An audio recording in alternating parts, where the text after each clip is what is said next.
funny thing happened to me on my way to invading Earth. I am your worst nightmare. Believe that. What's up, George? What's going on in the House of Craze tonight? Woo, in the House of Craze, we have a special guest, Adjanu Bouzi. Aslan the Awakening is the comic book, and we're going to be talking about guerrilla marketing. That's coming up next. Magilla Gorilla. Let's get it!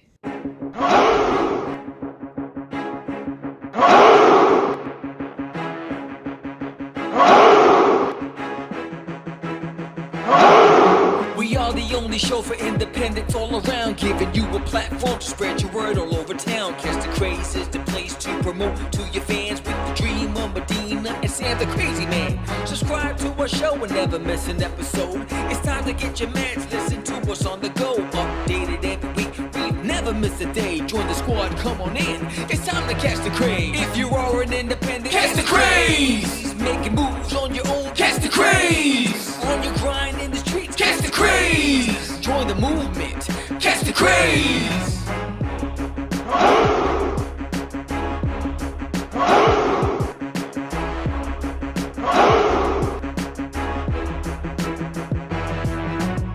Yeah, George, we did it again. Come on now. You know you want to do it. Catch the Craze.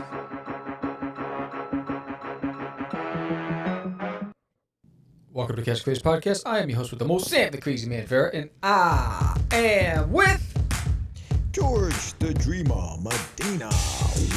Welcome everyone to another exciting episode of Catch the Craze. We have a very, very good show for you guys tonight. Again, before we even get into that though, please subscribe to the channel. Please comment, please like. Today we have Adjanu Bouzi.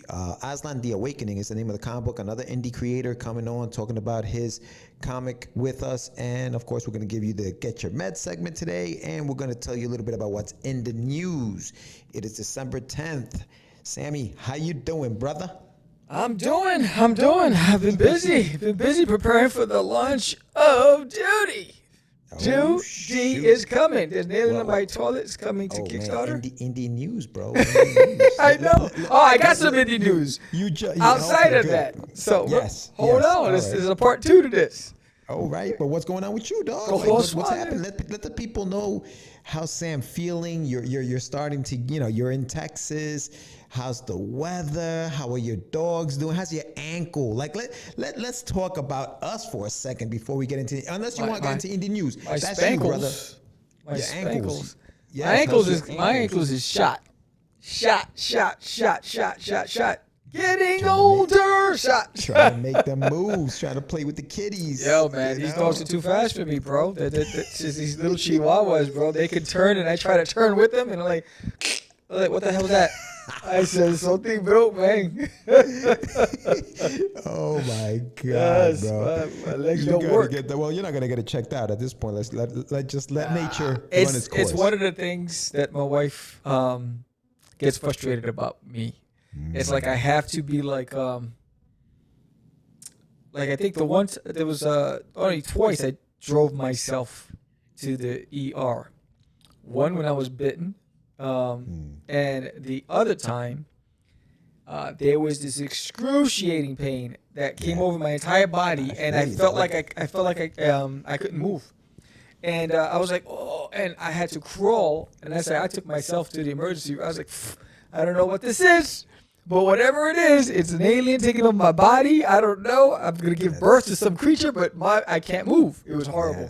Yes, I think, and I don't know, I dare to say maybe that's the Latino in you, because I'm the same way, bro. Unless the only time, like you said, like I went to the hospital or to like an ER and I drove myself there was when I had freaking kidney stones. I was like, yo, what the hell is happening? Like the pain was like back here. It was like that. I'm like, yo, do I have like a tumor or some shit? Like I had no idea what it was. And I was like, all right, I'm going to have to go to the hospital and check this thing out. So I drove myself. That's the only time. Like I normally don't, bro. I got a scar on my arm from playing basketball right here that I should have gotten stitches for. I threw some Band-Aids on and kept playing basketball. Like, there's no going to the hospital situation in my mind. You know how many times I've fallen down the stairs and I busted myself, concussions, and I still didn't go? Yeah. Not recommendable, but it is what it is. Like, you can't teach an old dog new tricks sometimes, you know? Even when my wife food poisoned me 3 times, I still didn't go. She food poisoned me so bad. That's messed up. Yo, I'm gonna tell this story. It was early on in our relationship, right? And we were probably like 2-3 years into a relationship. 2 years, right? Still learning about each other. I call her up from work and I was like, "Hey, do you want me to pick up anything to eat?" She says, "No, I'm going to cook." I said, "Oh, great." So I said, "Cool." So I didn't pick up anything. I learned over the years, just pick it up. But anyway, so I get home, blah blah blah. You know, I'm coming from New York to Jersey. I'm taking local, public transportation. So it takes a minute, about an hour and a half, 2 hours to get home. I get home, I'm starving, right? I'm like, damn, I can hear my stomach rumbling. And I walk in there, I don't smell anything. I go in the kitchen, there's nothing cooked. I was like, hey, what happened? What do you mean what happened? You said you were gonna cook. And she's like, and she goes, really? I had a long day, but I was like, wait, hold on, slow down. I called and I asked you, would you like me to pick something up? And you said, no, I'm going to cook. Forget it. I'll take care of it. I said, don't worry about it. You know what? I'll just go down the block. No, I'll take care of it. I said, okay. So she just took on a turkey breast. She just threw it in the pan. And I got it like in 8 minutes. And I'm like, this is odd. And I'm start eating it. I was like, why is it tough? And I swear to you, not even 5 hours later, that shit, I was the exorcist. It was Linda. It was coming out of the front, the back, the sides. I was vomiting. I was on the porcelain bowl with a bucket. So it's coming out of both ends. I never knew a human had so, and I'm getting the shakes. I'm shivering. I could barely walk. I was bedridden for 3 days. It was horrible. And I didn't go to the doctor. So how much did she eat the food? Nope. She didn't eat She the didn't food. eat, just me. She's like, I was like, I don't have life insurance. At that time, I didn't have life insurance. I don't have life insurance, so if you whack me, you're not getting anything. this isn't helping anybody over here. It was horrible. It was horrible, bro. Hell, man. Yeah. Oh, man. That was the first time the food, and it trickled. So, I guess my body was still sensitive from that experience. So, about 5 days later, I'm at work. And they have on Madison Avenue in New York, they have those street fairs. And they had sausage and pepper heroes. Mm-hmm. And, I love me some sausage and peppers, right? So I went and grabbed the hero. Must have not have been cooked. Because I'm sitting there in the camera room, in the surveillance room with my guys. I'm like, oh! And I was like, oh! So I was like, I can't go to the one in the basement. I ran all the way to the 10th floor to go to the bathroom. I'm going in, I'm like, and I'm sweating. And I'm going in, but it's coming out before I even could land on the boat. It was so bad that one of the guys in the back was like, damn. It was loud and bad. It was horrible. And I'm there dying. And I'm like, I wash my face and I walk over to the elevator. I'm sweating. I get in the elevator. I'm like, oh, it hits me again. So I get off on the 8th floor. I hit that spot. I get in the bathroom 20 minutes later. I was useless that day. So I get in the bathroom. Oh, I get off. I go to the 6th. I used every male Batman bathroom on every floor. I finally got downstairs. My boss comes in my office. My shirt's off. My pants off. I'm laying on the floor sweating. And he's like, are you contaminated? He slams the door. You need to get out of here. Not, are you okay? Should we call EMS? Get out of here. You're going to contaminate us all, right? And I'm like, so I go and I take a cab to Port Authority. I go use the Port Authority bathroom. I'm like, I'm not going to make it. I get on the bus, and I'm there like this. I'm like, oh, man, I'm going to die. I get home. I spent the whole night. It was horrible. You have a pretty sensitive stomach, though. It was because of that food poisoning. From that point on, she ruined me. So she ruined your stomach. Yeah, because when we were in San Diego that one time, and your tummy was hurting, unless that was just all lies to get out. Oh, no, that was a lie. That was a lie. That was a lie. I wasn't going to Tijuana. Liar. I was like, liar. He said, I value my life. I said, let these knuckleheads go out there. Let them look at someone sideways. Just the whole idea of somebody with a machine gun standing. No, I was like, hell no. Yeah. Well, none of that happened. We had a very good time. And I had a very good burger. You gotta live it up, bro. I Live did. it up. I was like, nah. You were out there in San Diego. We went to TJ's. It was a great time. Yes. But you did so basically what happened to you while you were working, as you were telling us the story, was you were just spewing this stuff from all over the place, and you might have ended up with, say, I don't know, an alien in your toilet. His name is Duty. His name is Duty. Let's go into news. What do we have in news today? It's the news. What's the news? Jeez, I keep forgetting where the heck. Oh, there it is.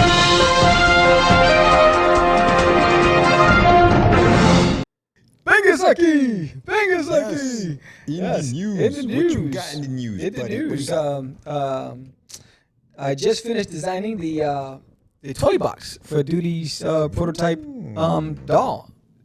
It's a 7.8 inch latex doll, and I just finished designing the box, and I just got confirmation that it's under production right now. So that's pretty dope. So that's one of six, actually one of seven. One person owns the seventh one.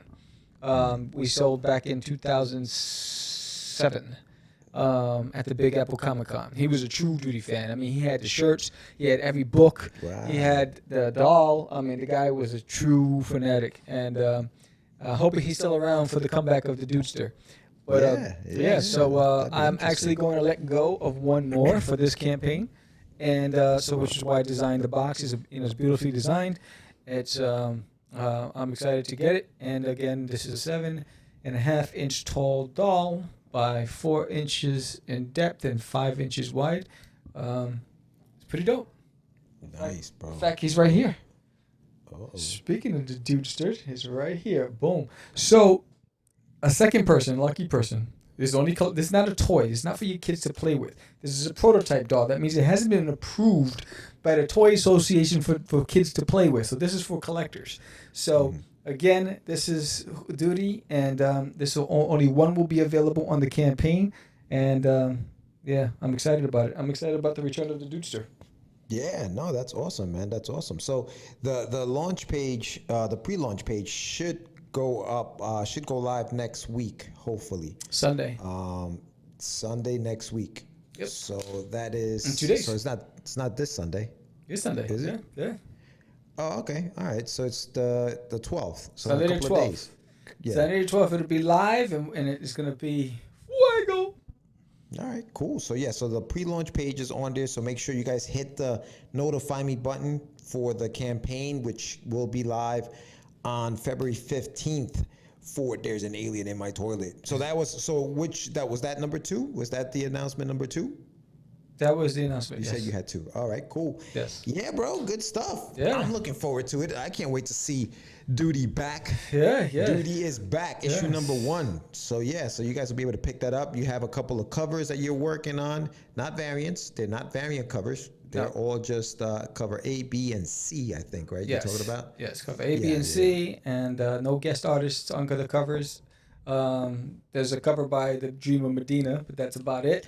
Yeah, that was from back in the day. It still holds true. Still stands tall. Nice. Thank you, sir. Thank you. Yes. Yeah, no, looking forward to the reintroduction into this new generation of hopefully of Duty fans, and see how it goes. We have a few things going on next year, which we will get into as the shows progress, because we'll know more about it. But yeah, hopefully next year we'll be able to get out there and do more things, meet more people, do more conventions, and all of that other stuff. And get back to the grassroots, which will take us into our next segment. Yes, let's do it.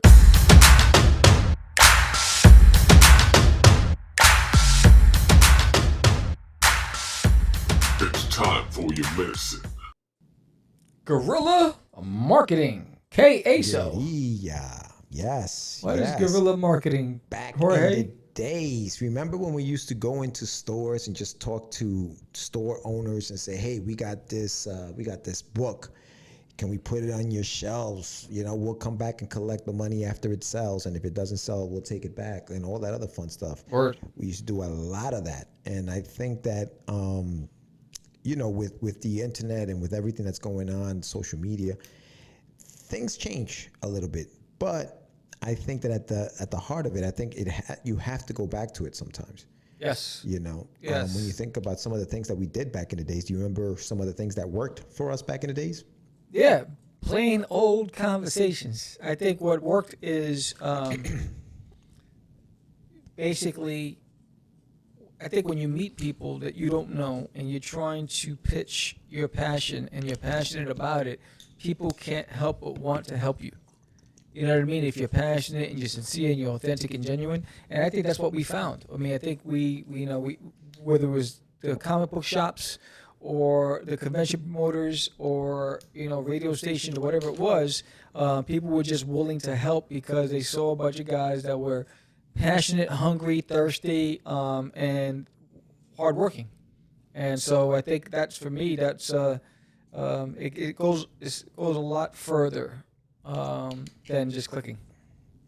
Yeah, I think some of the stuff that we did, because by definition, I guess guerrilla marketing is just doing things that are outside the box, right? Yep. You can't afford the $4,000 or $5,000 ad space in a book or something like that, or even on some of the websites that were out at the time. So what we did was we took it to the streets. We would print out cards, 5x7 cards, and leave it at comic book stores, and have people pick those up just to promote the fact that we were going to be wherever we were going to be. You tell the story all the time about Michael Carbonero and the Big Apple Con, and how we were able to get into the convention for free simply by producing content for the convention to promote the convention. Yeah.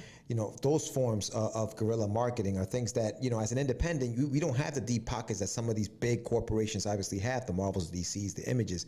So we have to kind of work within our means, and Let's be creative. that's something that you have to be very creative when you do that kind of stuff. And I think that a lot of that stuff coming back into the game for yourself, things have changed. But I think what remains the same is the fact that as long as there are brick and mortar stores, comic book shops, then you can still go in there, talk to your comic book shop, and say, hey, I'm an independent artist. I have a comic book. Can I leave these cards here, stickers, whatever it is that you want to promote? I think that stuff still works, because a lot of these guys, back in the days, I think it was tougher for us independents to go into a store like a Midtown Comics. It was terrifying. It was because we had that stigma, right? It's not going to look professional. The second issue is never going to come out. Why am I putting this thing in my store? That's just going to take up shelf space. But not only that, is that when we looked at the stores, we said that's where the professionals play. And then when we're out there walking in off the streets, wet behind the ears, and we're like, oh, hello, see my book, and you in the back of your mind, you're like, am I good enough? Is it good enough? Is it good enough? I shouldn't be here. I'm going to embarrass myself. They're going to say no. All that stuff goes in your head, but you still got to get the courage to be able to say, hey, here's my book. The fear comes from hearing the no. Yes. Right? And the no was coming from these comic book shops. Not all of them, because we were able to get into stores. But the fear of the no was because these comic book shops looked at us as, non-professional. They're not going to get the second book done. It's going to look like crap. These guys aren't polished. Why should I have them in my store? And so obviously our fear, then the terrifying part of it is hearing that, no, kid, get out of here. We don't have room for that here. Yeah. But you have to kind of, you have to get over it. I mean, I think same thing with sending your stuff to a critic. Because you got to think about it. These are just people who happen to read comics, right? So it's one person's opinion, but what happens is we give them so much weight. And you're afraid, what if they don't like it and they're going to tear it apart? You know what? If someone's talking about it, good job.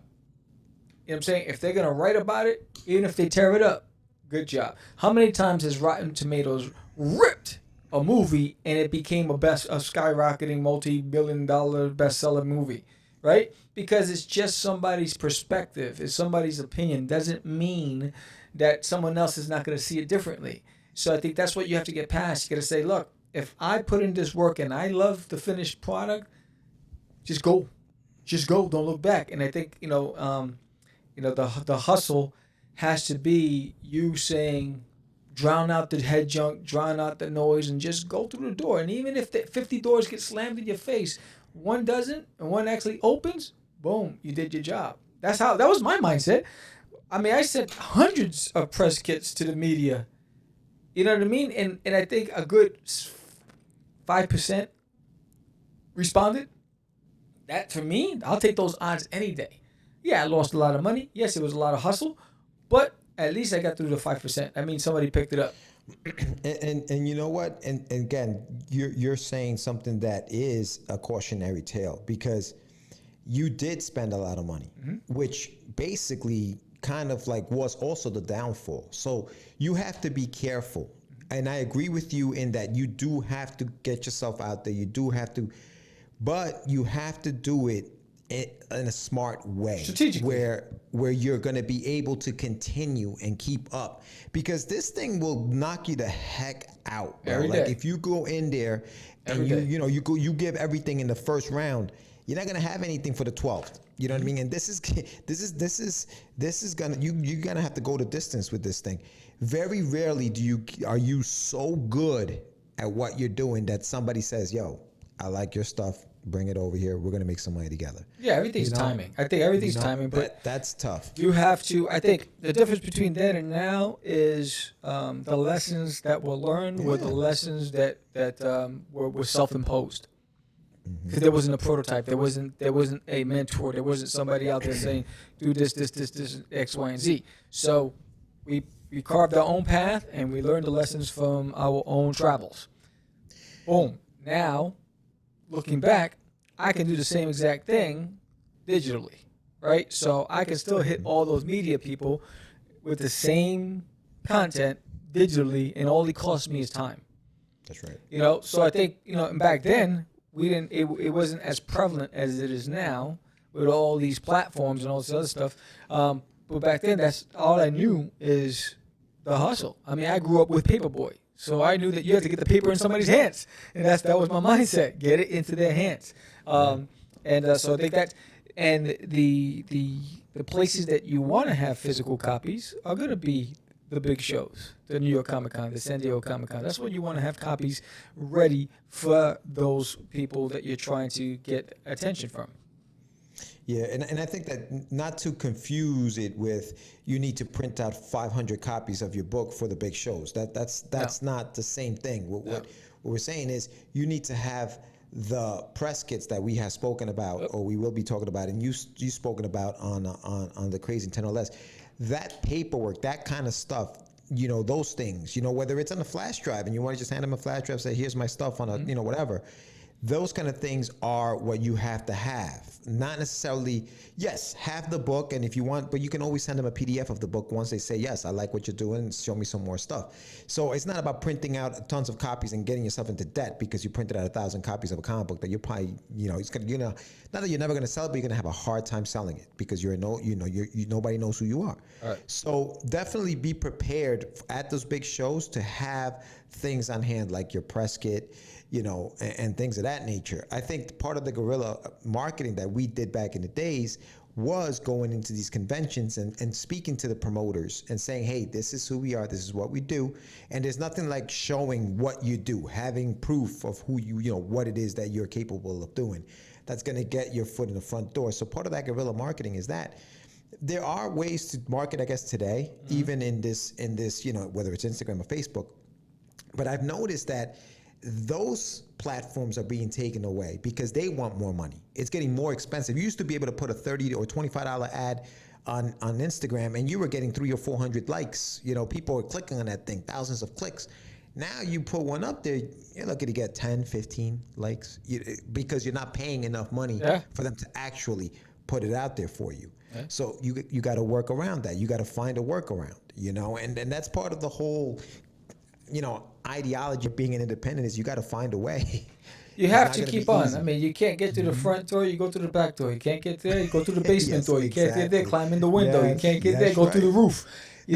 I'm getting in. You know what I mean? And I think that's where the mindset is. It's exhausting. It's a hustle. And you can be that guy that just happened to release your book and right time, right place, right location, got spotted by the right group of people. boom, and you're an instant overnight success.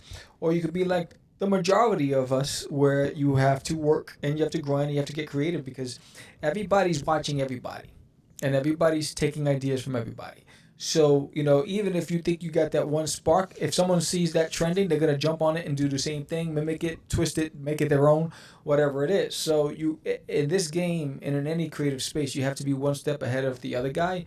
And the only thing that's going to define you is your grit. How much grit do you have? How much chutzpah, how much courage do you have to keep weathering the storm? Because if you made it this far, it's a matter of time when your work will pay off. You just got to keep hustling. Yeah, and if you have the money for the marketing, by all means, use it. I'm not saying don't use it. If you have the money, do it. But if you don't have the money, don't go broke trying to put an ad in a magazine or on a website that you're not going to be able to afford. That was me back in the days. I think I put an ad in Wizard magazine and Licensing magazine. You had a magazine, I had an ad in it. I was just crazy. It was sadistic. But again, it was, my mindset back then was, you're going to know me. Even if it makes me broke, you're going to know me. That was my mindset then. Now, 15 years later, whatever it is, I'm smarter. But at that time, it was just like, yo, how do I get into Wizard magazine? I'll buy my way in. That was my mindset. Yeah, no. But guerrilla marketing is still live and kicking. It's just changed. It's evolved from what I guess we know it as. But you still have to get out into the street and do your thing. Like a lot of big companies do it too. McDonald's, Nike. I remember Nike was painting swoosh signs all over benches in New York City. You know what I mean? Like just to promote the brand. Not only that, they had street artists painting Nike sneakers, making a fortune. Yeah. It's I think it used to be frowned upon by the big corporations when they realized, wait, their audience is the urban environment. Why are we shutting them down, saying, what a trademark infringement, when we could say, what, let's partner with them. What, let's give them the sneakers and let's get a percentage of them, and let's say that we endorse them. And so these street creators were opening up shops in the neighborhood, and they had all these beautifully designed sneakers, from Nike or Adidas or whatever it was that they were doing. So they learned how to, merge the two creatives for bigger, because it was great marketing. Yeah. Just like Run DMC with Adidas. They weren't sponsored by Adidas when they rocked out my Adidas. That was the style in the streets. They made it even that much more popular because they were rocking the shell top Adidas. That went all over to every neighborhood. My brother and I, we had every color shell top Adidas. And it's but it takes visionaries. It takes that strategic thinking. Creativity. You got to think outside of the box. It's not just as simple as, I'm going to put an ad here and it's going to sell. Again, at our level, I think, as far as like money goes, I think talking and having relationships with some of these, comic book shops, local comic book shops, and I'm not saying that's the only way to do it, because I remember big shout out to Nino Messerina from Chicago, who was putting his books in coffee shops. You know what I mean? He was befriending people in coffee shops or wherever people walked in to sit down and needed something to read, there was his book. So that was a form of guerrilla marketing for him that worked, because if you're sitting down having a cup of coffee and you have nothing to read, that was before phones though. That was before your smartphone, that was before that. So he was smart. You have to get creative. He was the reason why I created the Duty dolls, because he put me on to his boy, because he had a full mask and it was done by Mask Masters. And so then I commissioned Mask Masters to come up with a bust for Duty, and I did 7 dolls. But again, but it takes, when you see that person that's, trend setting, you got to be able to, I want to ride that wave or create my own wave, whatever it is. And I think that's, basically, that's the gist. We could go on and on with this, but I see that our guest is in the waiting room. Let's do it. So again, look, we offer sponsorship opportunities. Promote your stuff on Cast the Craze. It's as simple as, do you have a Kickstarter campaign and you're trying to figure out how to get the word out? You look online and you see the competition is fierce. Comic-Cons are slowly coming back, but in the meantime, how do you spread the word? You worked for hours creating your campaign. You post on as many social media sites as possible, trying to get the word out to no avail. Well, look no further. Why not sponsor an episode of Cast the Craze Podcast, the fastest growing indie podcast in the market today? That 30-second promo can get you an extra 2 to 3 backers or more. Who knows? Let's go. Hit the link below and get one step closer to a successful campaign. All right, we're bringing in our guest right now. There he is. He made it. Zodiac's still coming. There he is. What's going on, man? How are you? Not much. How are you? Good, you made it. Very good. Very good. Sorry about that. It's all right. There you go. What's going on? Welcome to Cast the Craze. The first time we tried to get you on, you were running a campaign. You had a successful campaign. Congratulations. We want to talk about what's happened since, what you got planned going forward. But before we do that, introduce yourself and let us know who we're talking to. So hi everybody. My name's Adjanu Bouzi. I'm the creator of Aslan the Awakening through Star Sky Comics. I have my campaign live on Indiegogo right now. Oh, you have that one? Yep. It's the same campaign. I just put it live on Indiegogo. Okay. In demand. In demand. Okay, perfect.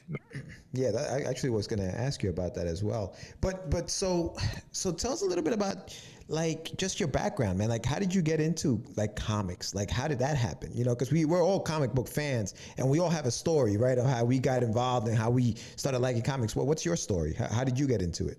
Yep. So I'm from the Caribbean, so there wasn't always like TV, right? And I didn't always have like comic books to read. So I would always make stories with like toys, like action figures, right? I remember like under the table. Like I actually spoke with my sister the other day, and she said, as a kid, you didn't talk to anybody, right? You were just under the table all day playing with like action figures.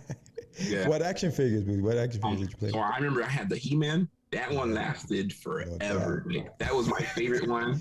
It had a spot on my bed. Nobody else touched it. Nice. That was my favorite. I remember I lost a sword and I was so mad. Devastated, right? Devastating. Yeah. So pretty much ever since I was a little kid, I used to always do like pretty much tell stories, but I wasn't really much of a writer, right? But then when I went to the military, I like on our off times, I would tell my friends stories. Like they would we were bored and I just started telling people stories and they caught on and everybody was like, yeah, you should definitely write a novel. And when I came back, I wrote a novel and I figured out I didn't like writing novels, right? Like it just wasn't as interesting to me. It just wasn't as good. And then but comic books always seemed like something that was really far-fetched. Like you needed to be an artist or you needed to have a lot of money, right? Yeah. But then once somebody told me about crowdfunding and I found an artist and now we're here. So wait, so going back to these stories you were telling your friends, what were these stories about? Were these just like things that happened to you, or were you literally creating these stories that you were telling them? What were these stories about? It was at first I told them like stories that I've written before, and then afterwards it was just like a challenge, like, hey, here's a character, tell me a story about that character. And then like I made up like a story while we were in class. Like I would make up a story, and then later I'll be like, all right, what do you guys think about this one? Okay. Okay. Cool. So they were like your test dummies. They were like, I'm gonna tell you a story. You guys like this? You guys like this or what? Yeah, that's good, man. But this was actually my first time ever telling a story. Like my story was something I kept to myself. Like I didn't share it with nobody. I never thought anybody would even like them, and they liked them. It's funny that you talk about how like writing a novel or writing prose, it's very hard. And, not just to keep the reader's attention, but to keep our attention. I find like that's something very, very difficult to do. Did that kind of lead you into writing comic book scripts? And how did you learn how to write comic book scripts? So the comic book scripts, like this one, I actually hired editors. Like I wrote a script, but I found an editor like, hey, what do you think about this? And the first one they were like, oh, well, this is total crap. Like you're not. The story's good, but the script don't look professional. And then they taught me how to do it. I paid them to teach me how to write scripts, and now I think I'm pretty decent at it. Awesome, bro. Nice. What kind of like what method do you use? Is it the Marvel method that they talk about? Like, is it like you just basically just describe what you want on the page and then the artist comes in and does it, or do you break it down into panel 1, panel 2, panel 3, panel 4? So I break it down to panels. Okay. And then under it, like I put references and I detail out everything. Like, Okay. you know, and I find like, you know, other references for it too. Nice. So, in transitioning to find an artist, where did you look? How did you land on this specific artist for this series? So when I first started out, I actually started with I'm not gonna put names, so I don't put people on blast, but I started with the first artist, right? And he thought the details I was asking for were way too much, right? Like he was like, "You're asking for too much detail, like you want things too specific." You know, and then and he quit, and he did like 6 pages, and he was just like, you know, I'm not working with you anymore. Like you're giving me a headache. Holy Yeah, he was like, you're giving me a headache. I don't want to work with you anymore. And I was like, all right, I'm not gonna lie, I begged. I was like, please don't do this. I'll be more lenient. I'll be nice. I'll be nice, yo. He Wait, was were you paying him, Adjanu? Like, was that Oh, it? Was yeah. yeah. So that's weird, He man. was like, nothing can fix this. All right, well, Wow. okay, and then so I actually took those 6 pages and I used them as a prologue, right? So when you cover when you back my Kickstarter, you're gonna get those 6 pages, and then you're gonna get the regular 24 pages that I did with the new artist. The new artist is Jacob Noble. You can find him on Instagram at Jacob Noble Art. So how did you connect with Jacob? So I found him on Instagram. So Instagram was like my main source for everything. Like I recently found out about Twitter. Like not found out, but I started using Twitter. Like I didn't think Twitter was a big comic book place, but now It I is. guess it is. It It's is. everywhere, man. It's everywhere. You know, because man. Twitter gets a bad rep because of politics and all the other stuff and all of the hate speech and all that stuff. But for the creators, it's a great tool. Yeah. Yes. And then I started watching YouTube. YouTube is another big one. Like Yeah. And so is your artist the colorist as well, or did you have a separate colorist? yeah, so the artist he's everything. The colorist, letters, everything. He does it all. Wow, you Yeah. got you really landed this one pretty Good for nice. you, man. Good for you. Hey, listen, everything happens for a reason, right? That the other artist kind of went away, and you found this guy. So tell us a little bit about the story. I'm a big like name for like reasons for names and reasons for titles and stuff like that. So Aslan the Awakening is the name of the book. Where did you come up with the idea for the story and the idea for the name of the story? How did that happen? So for the name, in the story, there's elf creatures, right? But the elves are based on animals, right? And the main character in the story, he's half human and half lion elf, right? So Aslan means lion in I think Turkish. Okay. Yeah. Okay. So that's why I found the name. Nice. And the story, the awakening part is just in the story. There's a character that's awakening his powers. So that's where I got the awakening part.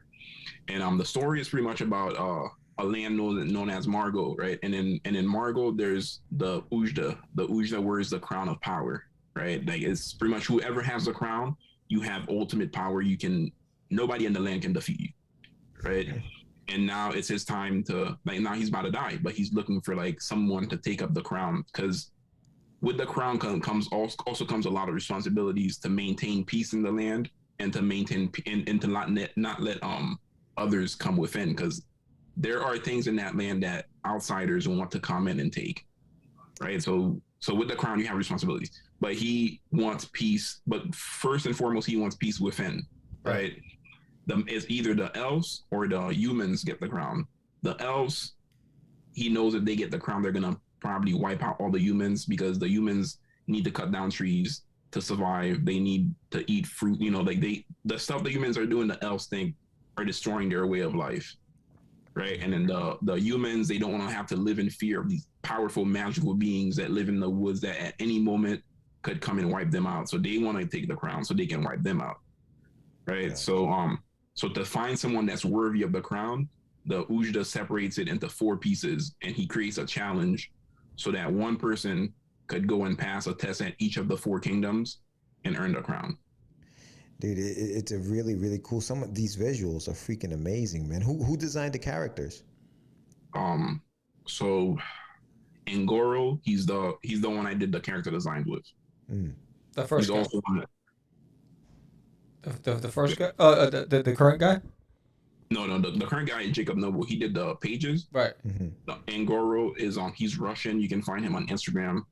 It's like Ngoro, right? And then he does character designs. Like he does a lot of Naruto stuff, and I like them, so I got him to do my characters. Yeah, no, those look great, dude. So what was the collaboration like? You know, you wrote the script, you give it to the artist, and then what happens from that point on? How did you guys work?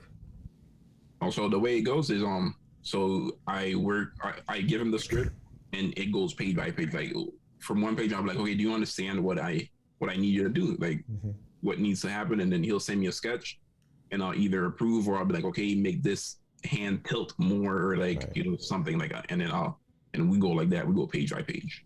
Right. And the color palettes.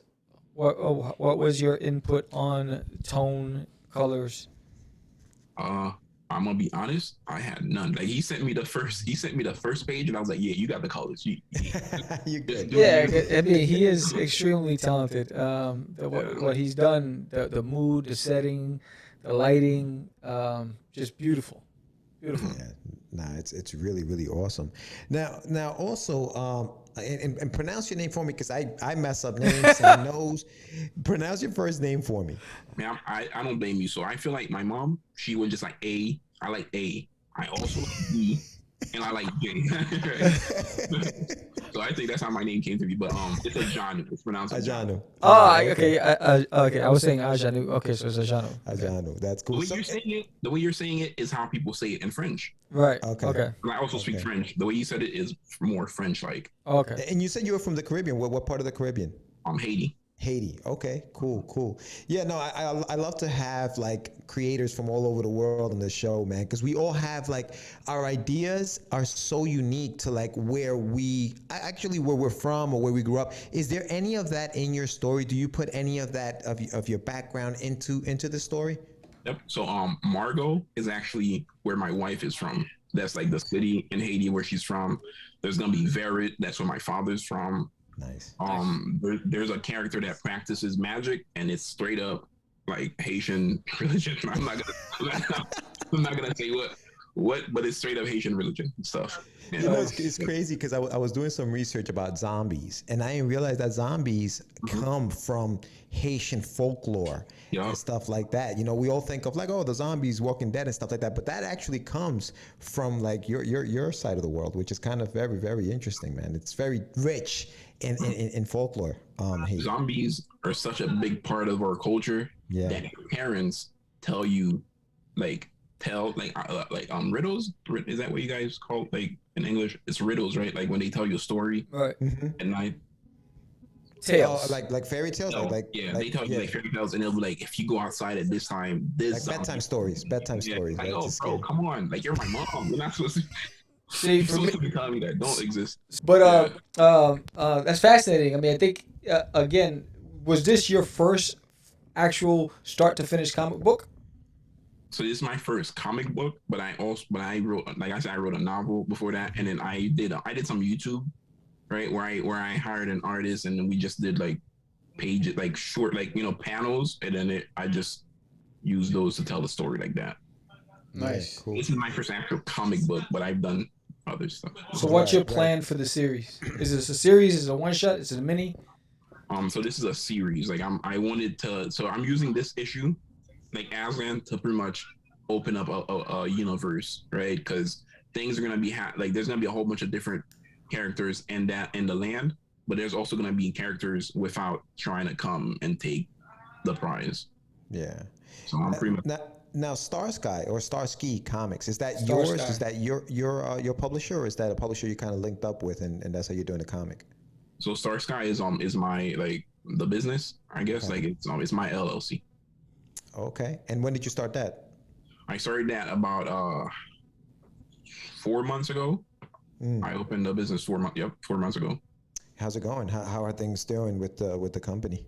Well, it's doing as good as I assume. Like it's not like I'm not about to retire off of this and tell stories, but it's doing good. But you know what? Kudos to you because I mean, you had an extremely successful campaign, first out the gate. And so, what were your biggest why did you pick Indiegogo over Kickstarter, and what was your take from this experience? So I actually started on Kickstarter. Oh. Right, like and then after it was done, I wanted to still give people a chance to pre-order. So I put it on Indiegogo on demand. Okay, that makes sense. Yeah. Did you find one more difficult than the other? No, not really. I think some of them have like better perks. Like better. The platform is a little more geared towards comic books. Yeah. But no, I wouldn't say pick that one over the other. Well, so the end demand I feel like is really good because you could do your campaign and then keep it in demand for a while. So I would say that side is really good.